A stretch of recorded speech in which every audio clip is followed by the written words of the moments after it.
Hello friends, Sudarshan class में आपका एक बार फिर से बहुत बहुत स्वागत है। और मित्रों, क्लास 12th केमिस्ट्री का बहुत इंपॉर्टेंट क्वेश्चंस आपके सामने लेके आया हूँ। मित्रों, ये फर्स्ट चैप्टर से ही हैं। ज़्यादातर स्टूडेंट्स इसको छोड़ देते हैं, लेकिन बहुत इजी क्वेश्चन है और बहुत सिंपल लैंग्वेज में मैंने इसको लिखा है।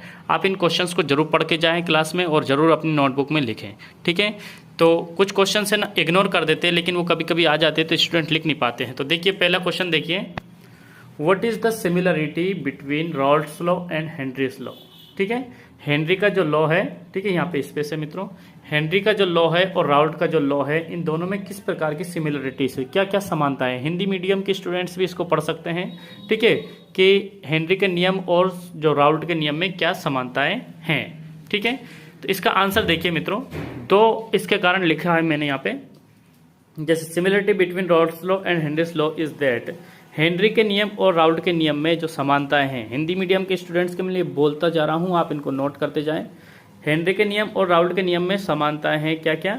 Both laws are applied to volatile components in solution. दोनों जो लॉस है किसमें, वोलेटाइल मतलब घुलनशील कंपोनेंट्स में। घुलनशील, वोलेटाइल का मतलब बच्चों ऐसी चीजें जो घुल जाती है, वोलेटाइल कंपोनेंट्स में एप्लीकेबल है, ठीक है। सॉल्यूशन कैसा होना चाहिए, वोलेटाइल होना चाहिए, यानी घुलनशील होना चाहिए, ठीक है।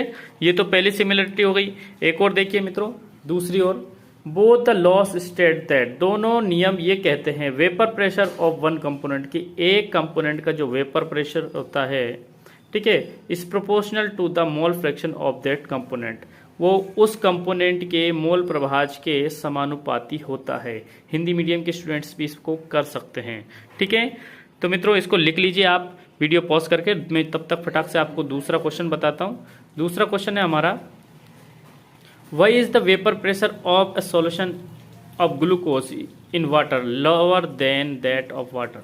ठीक है, यहाँ पे लिखा है कि यदि किसी जो ग्लूकोज का एक सॉल्यूशन है, एक विलयन है, उसका जो वाष्प दाब वाष्प दाब है, वो जल के वाष्प दाब से कम क्यों है, ठीक है, उस सॉल्यूशन में।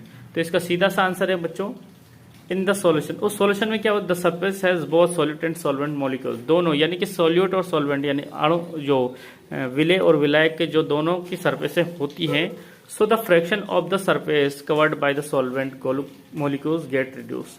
जो सरफेस, जो फ्रैक्शन होता है उनके बीच में, फ्रैक्शन मतलब आप समझते हो, जो घर्षण होता है उनके बीच में टक्कर होती है, कवर्ड बाय सॉल्वेंट, और सॉल्वेंट के द्वारा कवर कर ली जाती है, और जिससे उनमें जो क्या हो जाता है, उनकी सरफेस में रिडक्शन हो जाता है, हल्की सी वो क्या हो जाती है, रिड्यूस हो जाती है। दस the number of solvent molecules escaping from the surface is reduce.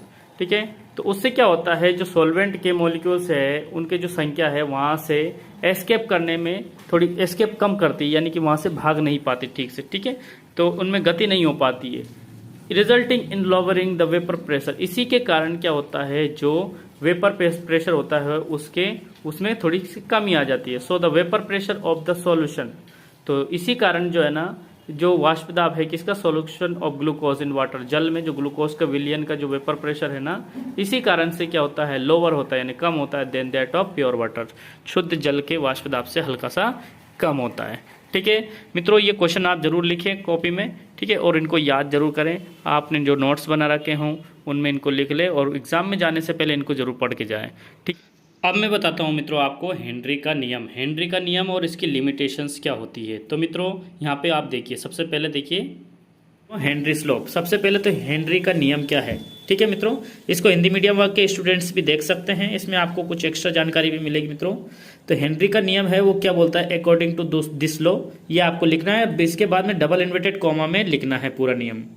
The partial pressure P of the gas in vapour phase. देखो यहाँ पे ध्यान से सुनना मित्रों, जो पार्शियल प्रेशर, जो क्वेश्चन आप बुक में कभी कभी देख लेते हैं या फिर गाइड में देते हैं, पार्शियल प्रेशर लिख के छोड़ देते हैं, इसको ऐसा नहीं करना है आपको।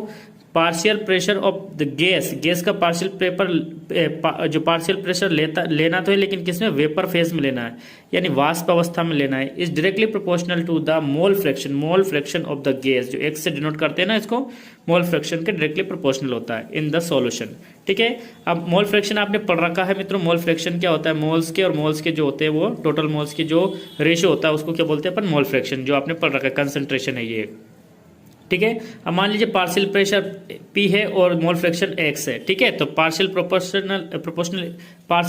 Pressure is directly proportional to mole fraction. ये इन्फिनिटी का साइन है मित्रों, जो प्रोपोर्शनल का साइन आपको ऐसा बनाना है। पार्शियल प्रेशर का जो पार्शियल प्रेशर होता है मोल फ्रैक्शन के डायरेक्टली प्रोपोर्शनल होता है, ठीक है। अब ये प्रोपोर्शनल साइन हटा के अपन बराबर लगा देते, यहाँ पे एक कांस्टेंट लग जाता है मित्रों, जिसे हेनरी लॉ कांस्टेंट बोलेंगे और इसको KH से डिनोट करते हैं, ठीक है। मैं एक बात और बता देना चाहता हूँ कि ये KH जो हेनरी कांस्टेंट है, इसको टार और बार से भी डिनोट किया जाता है, यानी कि इसको बोला क्या जाता है या तो टार या फिर बार, ठीक है। क्या साइलेंट है यहाँ पे, ठीक है। तो ये तो हो गया अपना हेनरी का नियम, हेनरीज लॉ, ठीक है। अब इसकी कुछ लिमिटेशंस जो दे रखी है वो लिमिटेशंस देखिए मित्रों, लिमिटेशंस ऑफ हेनरीज लॉ यानी हेनरी के नियम की सीमा है। पहले नंबर पे देखिए, this law is not applicable at high pressure. ज्यादा प्रेशर हो तो ये मतलब हेनरी का नियम उसमें नहीं लागू होगा। क्यों नहीं होगा? क्योंकि ज्यादा प्रेशर से क्या होती है, गैस के अंदर रिएक्शन होने लग जाती है, ठीक है। दूसरे नंबर पे देखिए इसका, this law is not applicable at too low temperature. ज्यादा लो टेम्परेचर होगा तो भी क्या होगा, ये मतलब जो ये हेनरी का लॉ उस पर नहीं लगेगा। क्यों नहीं लगेगा? क्योंकि जो लो टेम्परेचर पे क्या होता है, यहाँ पे क्रिस्टल यानी एसोसिएशन होने लगता है, गैस के जो मॉलिक्यूल्स होते हैं उनके क्या होने लग जाता है, एसोसिएशन यानी कि संयोजन होने लग जाता है, ठीक है। तीसरे नंबर पे देखिए, the gas should not undergo any chemical change, यानी कि गैस में किसी प्रकार का केमिकल चेंजेस नहीं होना चाहिए। केमिकल चेंज हो जाएगा तो वो गैस जो है अपना जो नेचर बदल लेगी, इसलिए केमिकल चेंजेस नहीं होना चाहिए, ठीक है। और जो नेक्स्ट है चौथे नंबर पे, एसोसिएशन एवं and dissociation should not undergo in the solution. Solution जो आपको दिया है उसमें याद ना तो एसोसिएशन का मतलब होता है घुलना, ठीक है ना। डिसोसिएशन यानी कि डिसोसिएशन का मतलब होता है वियोजन होना, एक दूसरे से दूर होना, ठीक है ना। तो एसोसिएशन होना चाहिए और ना डिसोसिएशन होना चाहिए। किसी भी जो गैस का जो सॉल्यूशन दे रखा है उसमें एसोसिएशन और डिसोसिएशन नहीं होना चाहिए, ठीक है मित्रों। ये लिमिटेशंस हो गई और जिसके बाद में ये ऊपर मैंने आपको हेनरी का लॉ बताया वो हो गया, ठीक है। आप इसको कॉपी में लिखें मित्रों और बार बार इनको पढ़ने की कोशिश करें और याद करके ही एग्जाम में जाएं। जैसे मित्रों यहाँ पे एक क्वेश्चन दे रखा है, यहाँ पे इसको ठीक से आप पढ़िए। ये क्या लिखा है, Henry's law constant for molarity of methane in benzene 8298 kelvin is 4.27 into 10 to the power 5 of Hg. Calculate the solubility of methane in benzene at 298 Kelvin under 760 mm of Hg. Pressure आपको दे रखा मित्रों 760 mm, ठीक है। और इसके बाद में आपको जो हेनरी का जो कांस्टेंट दे रखा है, हेनरी लॉस का जो कांस्टेंट दे रखा है ना, वो दे रखा 4.27 into 10 to the power 5, ठीक है। और इसके बाद में आपको देखो यहाँ पे इसकी सोलेबिलिटी ज्ञात करनी है। सोलेबिलिटी ज्ञात करने के लिए आपको जैसे जो हेनरी का लॉ पढ़ा हुआ तो आपने एक्स जो इसकी जो मोल फ्रिक्शन होता है वो उसकी सोलेबिलिटी होती है, उसको फाइंड करने का ये बोल रहा है। तो ऐसे क्वेश्चन को सोल्व करने से पहले आप सबसे पहले उसमें जो चीजें आपको दे रखी वो लिख लीजिए। सबसे पहले जैसे गिवन में आपको क्या क्या दे रखा है मित्रों, 3 चीजें दे रखी है। जैसे सोलेबिलिटी, ये इसको एक्स से डिनोट करते हैं यानी कि मोल फ्रैक्शन, ये आपको ज्ञात करना है, ये तो आपको फाइंड करना है। और इसके बाद में हेनरी लॉ कांस्टेंट दे रखा है आपको 4.27 into 10 to the power 5, ठीक है। इसके बाद में इसका जो प्रेशर दे रखा है, ठीक है, ये प्रेशर है वो 760 mm दे रखा है, ठीक है मित्रों। अब इसको सोल्व कैसे करना है, तो हेनरी का जो लॉ आपने पढ़ा होगा, हेनरी का लॉ जो बोलता है वो क्या बोलता है कि जो मोल फ्रैक्शन होता है जो प्रेशर के तो डायरेक्टली प्रोपोर्शनल है और उसके लॉ जो हेनरी लॉ कांस्टेंट के इनवर्सली प्रोपोर्शनल है। यानी कि आपने P इज इक्वल टू ए, यानी कि P इज इक्वल टू क्या पढ़ा होगा, KH और X ऐसा पढ़ा होगा। तो ये आपको फाइंड करना है। तो इसको यदि आप है ना इधर लेके आएंगे के, तो ये क्या आ जाएगा, डिवाइड में आ जाएगा। ये जो KH जो है ना ये किस में जाएगा, डिवाइड में, ठीक है। तो इसको अपन सोल्व करते हैं। जैसे मान लीजिए आपको दोनों चीजें दे रखी है, तो P की जगह आप है ना P की जगह रख देंगे मित्रों 760 डिवाइड में KH की वैल्यू दे रखी है आपको कितनी, 4.27 into 10 to the power 5, ठीक है।